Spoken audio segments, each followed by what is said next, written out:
Oke, assalamualaikum teman-teman semuanya. Nah, kali ini kita akan belajar untuk browser tanpa ketahuan atau tidak tercatat pada riwayat pencarian. Yang pertama kita buka dulu Chrome-nya, ya. Yang kedua kita buka Ignito browser atau kita klik setelan lalu tab samaran baru atau bahasa Inggrisnya Ignito ya. Tinggal diklik dan dia akan berubah jadi hitam. Kita tinggal browser saja apa yang mau kita cari, misalnya FIFA eFootball gitu.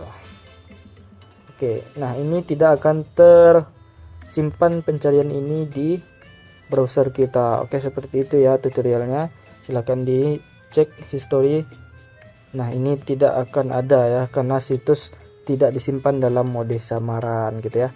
Oke, seperti itu teman-teman. Sampai jumpa di video berikutnya. Semoga bermanfaat. Wassalamualaikum warahmatullahi wabarakatuh.